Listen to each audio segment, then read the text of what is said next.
Doc Right Wing here. Today Ben Shapiro made me mad again, for the same reason he normally does, because he played right into the leftist hands. This time, he was griping about how stupid Trump is to do a TV interview where he discusses his ongoing court case. Here's a clip from his show. You can't compel a defendant to appear on the stand in his own criminal trial. Right? There's a right against self-incrimination in a criminal trial. You know what there's no right to? Not admitting outside interviews with Brett Baer to the court records. If you think Jack Smith's prosecutorial team wasn't watching the interview last night and taking clips of this and then just getting ready to enter this into the prosecutorial record, you got it wrong. If you root for Donald Trump, if you're a fan of Donald Trump, you have to be thinking this is not a smart move. What is the move here? Why is this smart? Why are you going on Brett Baer's show and then spilling all of this out? Why don't you just say it's an ongoing legal case and my lawyers are handling it?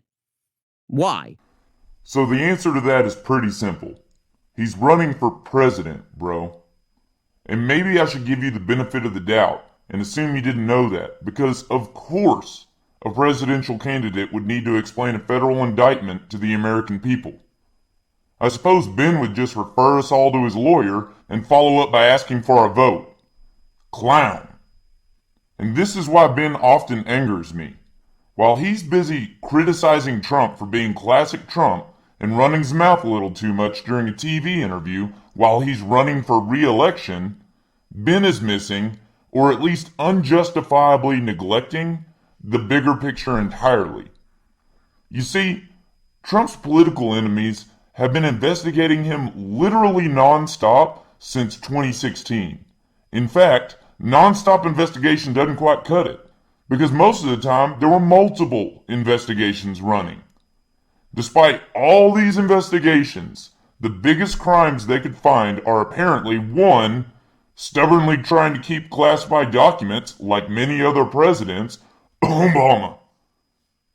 And 2, waving a classified document around and bragging about it in the most characteristically Trump way imaginable. I don't know about you, but that seems more squeaky clean than any other politician in Washington to me. And I gotta say, at least he has all of them in one secure location that was guarded by the Secret Service. Biden sure as hell can't say that. He had his in several different non-secure locations. And at least Trump was a president who held on to documents a little too long, which again is quite common, instead of a senator who stole them out of a skiff. But yeah, Ben, let's spend our time hammering on Trump. That's what the government wants us to do, after all. And it's principled, damn it. We definitely win the game of who is more principled. If the left were playing that game, I mean. But they're busy playing the game where they crush their political opposition with the power of the state.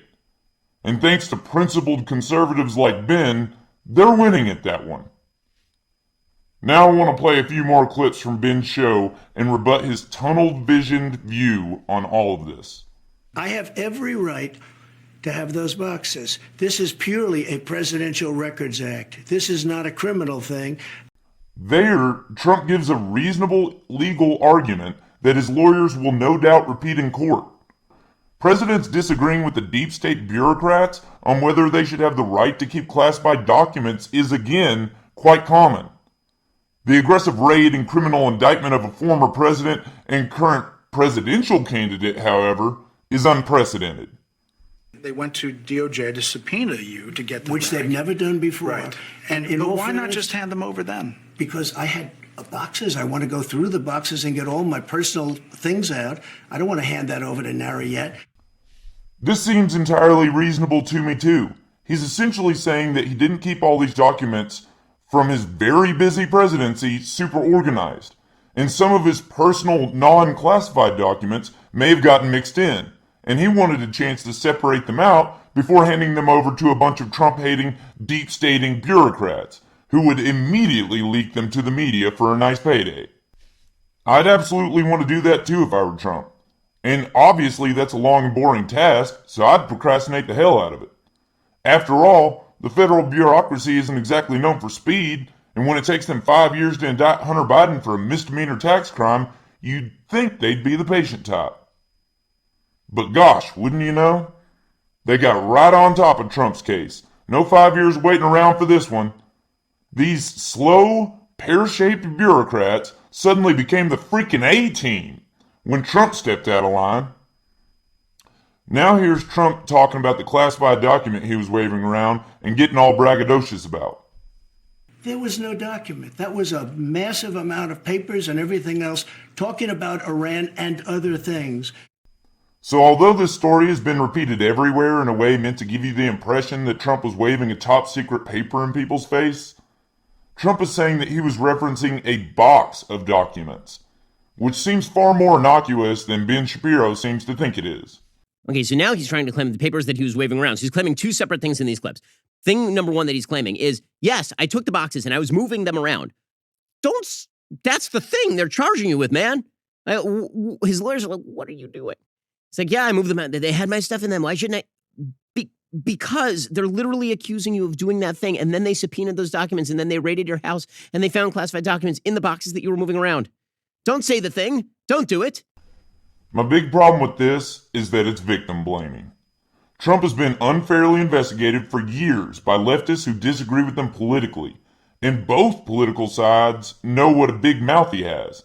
So when his political enemies indict him, and he predictably runs his mouth too much during the trial, I ask this. Isn't that exactly what these leftists in the deep state wanted? Isn't that exactly what they predicted?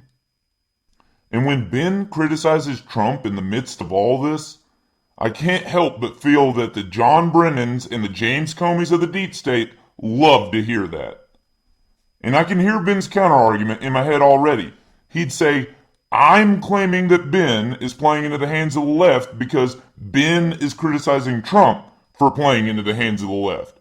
In other words, Ben would argue he's just expressing anger that Trump was dumb enough to run his mouth exactly like the Trump-hating leftists want him to do. And my response to that, again, is simple. He's running for president, dude. He's kind of got to explain a federal indictment to the voters. And that might make you think, that seems almost like the fact that he's running for president puts him at a bit of a disadvantage when it comes to winning his court case. And it also seems like staying silent to win the court case would put him at a bit of a disadvantage when it comes to winning the presidential election. And maybe that's the entire point, Ben Shapiro. The point that you seem to have missed entirely. Do better, brah. And that's all for now.